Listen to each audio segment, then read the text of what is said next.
May I come in sir? आइए। Good evening ma'am. Good evening sir. Good evening, विराजिए। Thank you sir.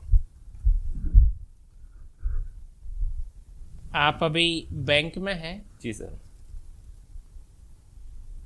Bank की नौकरी तो अच्छी है, वहाँ तो एसी में बैठना होता है आपको। जी सर। यहाँ कोई ज़रूर नहीं है कि आपको एसडीएम आरपीएस और बहुत सारी सेवाओं में एसी मिल जाए। हाँ सर, बेसिकली एसी के लिए मैं आ नहीं रहा हूँ सर्विस में। एसी तो यहाँ थी, वो छोड़ के ही आ रहा हूँ मैं। अच्छा अच्छा। मेरा एक ड्रीम था आरएएस में आने का, हाँ हाँ हाँ। कॉलेज के दिनों से ही, और उसी ड्रीम को पूरा करने के लिए सर मैं बैंक छोड़ के आरएएस में आ रहा हूँ सर। आरएस में आ रहे हो तो फिर आप आरएस क्यों बनना चाहते हो? 3 कारण बताइए। सर, सबसे पहला कारण तो ये है कि मैं एक ग्रामीण पृष्ठभूमि से आता हूँ और मैंने देखा है अपने क्षेत्र में कि प्रशासनिक सेवाओं की एक अलग ही सामाजिक प्रतिष्ठा होती है। अच्छा, तो इसने कहीं ना कहीं मुझे प्रभावित किया शुरू से ही। आपको कहाँ कहाँ लगता है या आपको खुद को कहाँ फील हुआ था, कौन कौन से ऐसे अवसर होते हैं जहाँ आपको भीतर से सब फील होता है कि सर्विस तो आप बहुत अच्छी कर रहे हो, वेतन भी आपका ज्यादा हो सकता है तहसीलदार एसडीएम से। जी सर। कौन से ऐसे अवसर होते हैं जहाँ आपको एक महसूस हुआ कि सामाजिक प्रतिष्ठा जरूरी है? सर, शुरू से ही देखता आया हूँ कि जैसे भी कोई गांव में मान लो शादी समारोह या किसी सामाजिक स्तर का प्रोग्राम होता है, तो जो प्रशासनिक अधिकारियों को एक अलग ही नज़रिए से देखा जाता है उनको। तो वहाँ ये महसूस होता है कि हाँ, इस पद में कुछ ऐसी प्रतिष्ठा है कि लोगों की एक इससे भावना जुड़ी हुई है। आपको 2 ऐसी अपॉर्चुनिटी मिल रही है कि जैसे बैंक में रह कर के भी कोई व्यवसायी है, बिजनेसमैन व्यक्ति है, वो आपसे बैंक की लेन देन के साथ में पार्टनर बनाना चाहता है आपको, बढ़िया, और आपको लग रहा है कि मैं ये व्यवसाय को करूँगा इनके साथ पार्टनर बन के, तो 2 साल बाद 4 साल बाद मुझे मर्सिडीज गाड़ी मिल सकती है, BMW मिल सकती है, रेंज रोवर मिल सकती है। अब यदि आप एक तो BMW और ऑडी मर्सिडीज में शादी में जा रहे हो और एक तहसीलदार एसडीएम टूटी हुई गाड़ी में आ रहे हैं, कौन सी पसंद करना चाह रहे हो? हाँ सर, पहले सवाल का तो ये है कि अगर कोई मुझे ऑफर देता है बिजनेस में पार्टनर बनने के लिए, तो बैंकिंग ऑफिसर्स रेगुलेशन एक्ट में अलाउ नहीं करता हमारे बैंक की। नहीं, वो अलग है, वो आपका जरूरी नहीं है, आपकी पत्नी बन सकती है, आपके परिवार से कोई बन सकता है, लेकिन ये एक सामान्य सी जाहिर सी बात लग रही है कि 3-4 साल में आपका एक बिजनेस बड़ा खड़ा हो रहा है जहां आपको ऑडी मर्सिडीज मिलेगी। अब एक सामाजिक सरोकार है, शादी है, कहीं पर भी गाड़ी 2 है, एक टूटी हुई है सरकारी गाड़ी और ये मर्सिडीज बेंच है, ऑडी है, कौन सी में जाना पसंद करोगे? सर, जैसा कि मैंने कहा कि मुझे प्रशासनिक सेवा ज़्यादा फैंटेसाइज करती है, मेरा निजी झुकाव भी उस तरफ ज़्यादा है। तो जब आप कभी सामाजिक समारोह में उपस्थित थे, वहां बहुत अच्छे बिजनेसमैन आते हैं, करोड़ करोड़ की गाड़ी में उतरते हैं, लेकिन एक गाड़ी ऐसी आती है जो खटारा टाइप की है, लेकिन वहां उसमें से एसडीएम उतरता है। जी सर। बिजनेसमैन की तरफ ज्यादा नजर जाती है या एसडीएम की तरफ ज्यादा जाती है? मैं अपना निजी बता सकता हूँ कि मेरी नज़र तो हमेशा एसडीएम की तरफ ही गई है सर। तो यही सामाजिक प्रतिष्ठा चाहते हो आप? जी सर। चलिए, बहुत बढ़िया। 26 जनवरी 1950 को जी सर। हमारे देश में कौन कौन से मुख्य बैंक कार्यरत थे?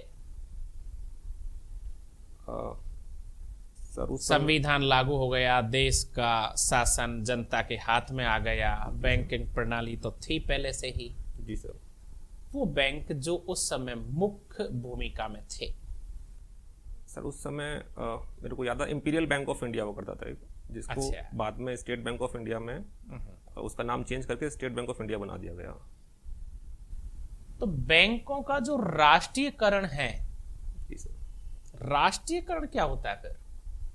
सर, राष्ट्रीयकरण का मतलब होता है पहले निजी क्षेत्र के हाथों में थे बैंक, तो सरकार ने 1969 और 1980 में 2 दौर में निजी संपत्तियों को निजी लोगों से संपत्तियां लेके और इसमें सरकार ने अपने कंट्रोल में ले लिया इनको। अच्छा, तो इसमें मेजोरिटी स्टेक जो है गवर्नमेंट ऑफ इंडिया का हो गया था। तो इसमें सरकार ने ऐसा क्यों किया था? जनता के फायदे के लिए या सरकार के फायदे के लिए? सर, ये जनता के फायदे के लिए हुआ था बेसिकली। लेकिन अभी जनता की भावनाओं को जो देख रहे हैं, तो ज्यादातर जनता सरकारी बैंकों की बजाय प्राइवेट बैंकों की तरफ जा रही है। नहीं सर, मैं ऐसा नहीं मानता। आज भी जहाँ रूरल एरियाज़ में देखोगे या छोटे शहरों में देखेंगे तो वहाँ निजी क्षेत्र के बैंकों की बहुत कम शाखाएं हैं। वहाँ मुख्यतः सरकारी बैंक ही कार्य कर रहे हैं। तो जहाँ सोशल बैंकिंग की बात आती है तो वहाँ कहीं ना कहीं प्राइवेट बैंक्स उसमें लैग कर जाते हैं सर। तो चूंकि अपना एक सोशियो इकोनॉमिक डेवलपमेंट का अपना एजेंडा है स्टेट का, और वेलफेयर मतलब स्टेट है। प्राइवेट बैंक जो है वो ज्यादातर मेट्रो सिटियों में है, बड़े शहरों में है। सर ग्रामीण पृष्ठभूमि में तो सरकारी काम कर रहे हैं अभी। सर बेसिकली प्राइवेट बैंक का मेन मोटो प्रॉफिट कमाना होता है, तो जहाँ ज्यादा प्रॉफिट है वो अपने लोग वहीं ज्यादा रहते हैं। राजस्थान, सिर्फ राजस्थान में ग्रामीण क्षेत्र में कौन से बैंक काम कर रहे हैं? उनकी शाखाएं सिर्फ राजस्थान में ही हैं। ऐसी भी कोई बैंक है क्या? सर ग्रामीण बैंक मुख्यतः कार्य कर रहे हैं इसमें, और कोऑपरेटिव बैंक्स भी कार्य करते हैं इसमें। पहले एक बैंक का नाम राजस्थान नाम से था क्या? जी सर, बैंक ऑफ नाम ही राजस्थान। राजस्थान था, बैंक ऑफ राजस्थान। जी सर। अब वो बैंक का नाम राजस्थान नहीं रहा, जी सर। उसका विलय किस बैंक में हो गया? उसका सर आईसीआईसीआई बैंक में हुआ था सर।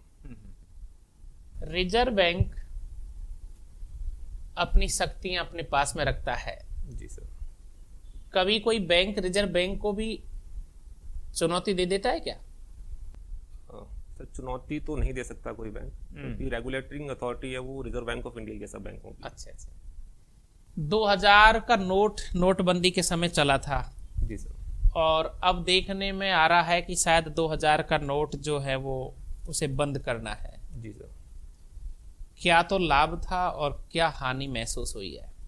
सर 2000 का नोट इसलिए लाया गया था कि चूंकि नोटबंदी हो गई थी और कैश की बहुत बड़ी कमी थी देश में, तो सब लोगों तक नए नोट पहुंचाने थे। अच्छा। तो सरकार की उस समय मंशा थी कि एक बड़ा नोट छाप दिया जाए, ताकि जो लोगों के हाथ में पैसा पहुंचाने में छोटे नोटों के बजाय बड़े नोट बड़ी अमाउंट पहुंचा सकता है।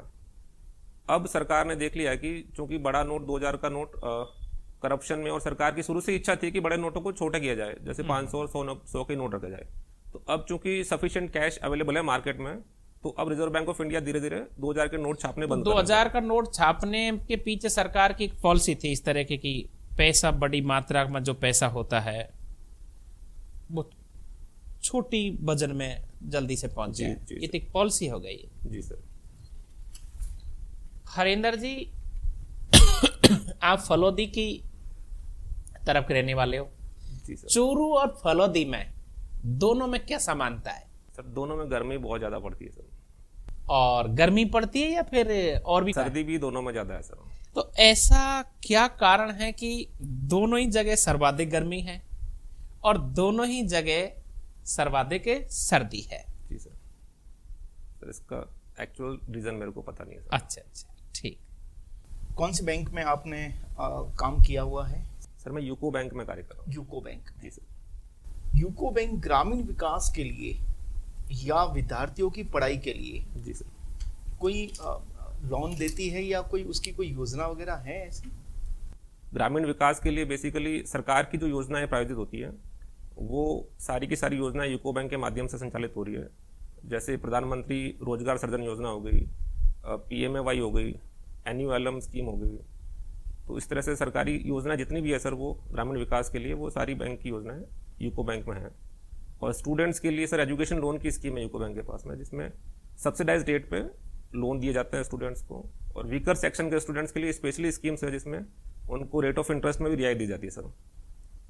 तो इस तरह से सर दोनों प्रकार की योजनाएं चल रही है। अच्छा, अब जैसे कोई आप बैठे हुए हैं तो आपको ऐसा यूं एकदम अनुशासन बंधन नहीं लग रहा क्या आपको? ये यहाँ से हिल ही नहीं रहे आपके हाथ वगैरह, ऐसा क्यों? सर ये सहज ही हो गया, बैंक में शायद हो सकता है कार्य करते करते बैठने की हैबिट ऐसी होगी सर। सभी स्टूडेंट आकर के ऐसे ही बैठते हैं, ऐसा क्यों? किसी ने कोई अनुशासन थोपा हुआ है या ये क्या है? सर बाकियों की जानकारी नहीं, मेरा बैठने का सर तरीका, सहज तरीका मेरा ऐसा ही है सर, मैं सीधा ही बैठता हूँ सर। अच्छा। हरिंदर जी, जी मैम। किस सब्जेक्ट में ग्रेजुएशन की है? मैम बायोटेक्नोलॉजी, बॉटनी और जूलॉजी में। बायोटेक, बॉटनी और जूलॉजी। जी मैम।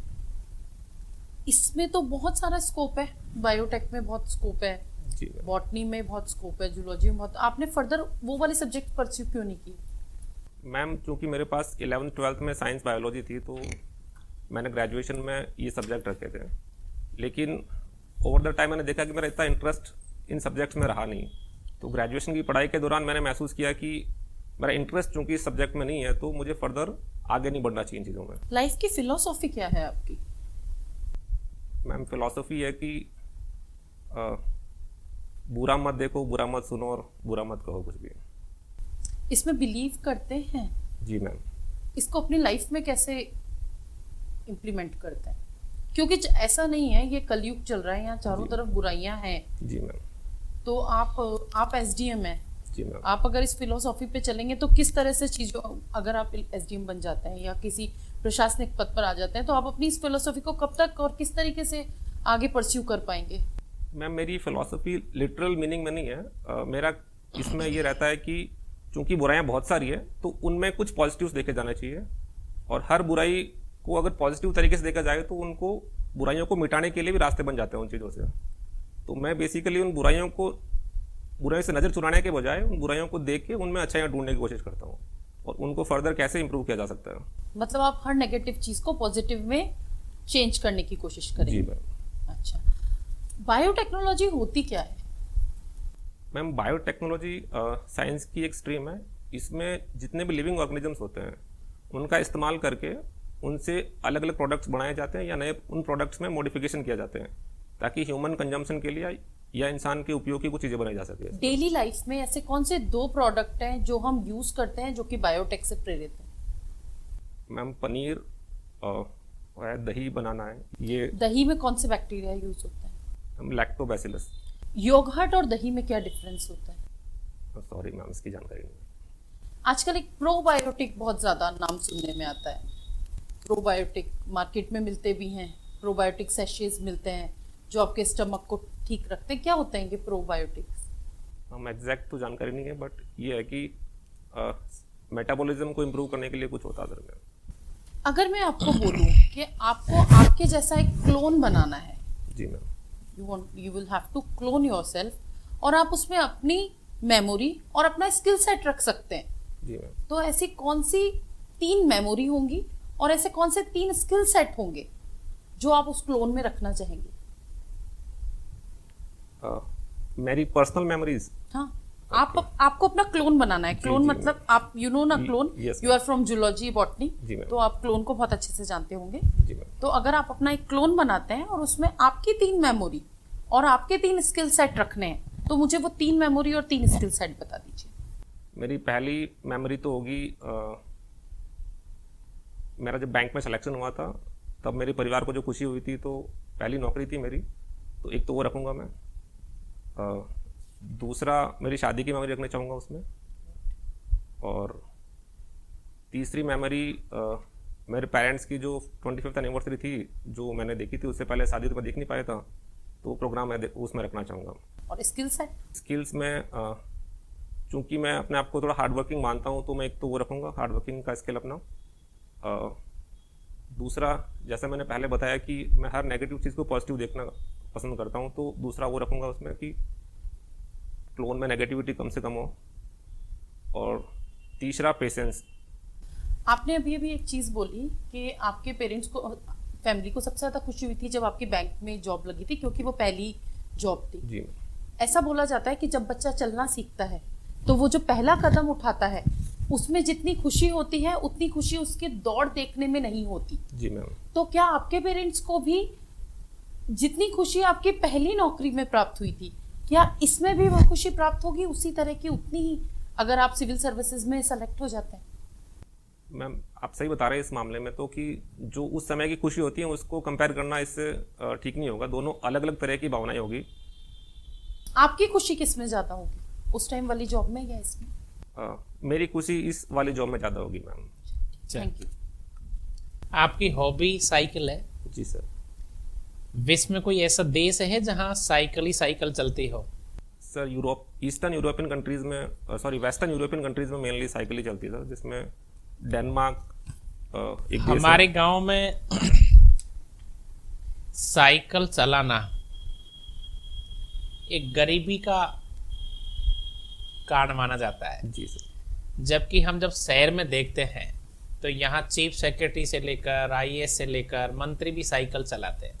जी सर। तो क्या ग्रामीण पृष्ठभूमि की और शहरी पृष्ठभूमि की सोच में अंतर है? जी सर, मैं सही मानता हूँ इस बात को, सोच में अंतर है। गांव में साइकिल को अभी भी मीडियम ऑफ ट्रांसपोर्ट ही मानते हैं, और जो एक गरीब आदमी अफोर्ड कर सकता है, अमीर तो बाइक ले लेगा या कार में जाएगा। लेकिन शहरों में चूँकि हेल्थ को लेके लोग ज़्यादा अवेयर हो चुके हैं आजकल, गाँव में हेल्थ को लेके इतनी अवेयरनेस नहीं है। इसका एक कारण ये भी है कि वो ऑलरेडी हेल्दी है, उनका मतलब साइकिल उनके लिए शरीर का कोई फायदे पहुंचाने वाला विषय नहीं है। सर वो पहले से ही इतने सारे हार्डवर्क करते हैं, तो उनके लिए ये जरूरत नहीं है कि साइकिल से ही कुछ मेहनत की जाए। तो हरिंदर, अभी राजस्थान के जो युवा हैं, कहीं आपको लगते हैं कि बहुत ज्यादा अपराध की तरफ बढ़ रहे हैं? तो क्या वो मेहनत नहीं करना चाहते या जल्दी पैसा कमाना चाहते हैं? क्या कारण है? सर सही बात है, अपराध की घटनाएं बढ़ती जा रही है। इसके सर दोनों ही कारण हैं, मैं मानता हूँ। एक तो है कि बेरोजगारी का स्तर बहुत ऊंचे स्तर पे अभी राजस्थान में और बाकी देश में भी। तो जब बेरोजगार होते हैं तो खर्चे उनके उसी अनुपात में तो बढ़े हुए रहते हैं। आज के समय में क्योंकि भौतिकवाद का युग है, तो सबको अलग अलग चीज़ें चाहिए होती है, तो कहीं ना कहीं सीधा पैसा कमाने की ललक भी होती है, और उनको पता है कि रोजगार की तरफ उनका रुझान चलो कम एक है। अंतिम सवाल बताएंगे आप। जी सर। सुख और समृद्धि शांति के लिए हर व्यक्ति चाहता है। जी सर। राजस्थान खुशहाल हो, समृद्ध हो, सुख हो और शांति हो, जी सर। ऐसे 4 कोई कारण बताइए कि सर ऐसा होने पर ही ऐसा होगा। क्या होना चाहिए इस राजस्थान के भीतर जिसमें समृद्धि हो, खुशी हो? क्या कमी है तो दूर की जा सकती है? सबसे पहले तो एग्रीकल्चर सेक्टर में रिफॉर्म की आवश्यकता है यहाँ पे, क्योंकि मेजोरिटी ऑफ पॉपुलेशन जो है आज खेती बाड़ी में लगी हुई है। ओके। तो उस सेक्टर को रिवाइव करने की आवश्यकता है। दूसरा, कानून और व्यवस्था की एक समस्या है। संगठित अपराध बहुत ज़्यादा हो गए हैं, जिसमें तस्करी हो गया और दूसरे हथियारों के जो तस्करी है या नशे की प्रवृत्ति है, तो इन चीज़ों पे भी लगाम लगाने की आवश्यकता है। और सर अभी मैं रिकॉल नहीं कर पा रहा हूँ। मान लीजिए सबको ही रोजगार मिल जाए तो? सर सबको रोजगार मिलना तो पॉसिबल नहीं है। अच्छा। लेकिन ऐसी परिस्थितियां बनाई जा सकती है कि हर आदमी कमा के खा सके। कमा के खा सकते। एक सवाल और बताएंगे आप? जी सर। ऊंटों का देवता कौन से हैं? सर बाबूजी। बाबूजी। मारवाड़ के जो पंच पीर हैं, जी सर, उनके नाम? सर बाबूजी, गोगा जी, रामदेव जी, मांगलिया मेहा जी और Harbu ji. Thank you very much. Thank you sir. Thank you sir.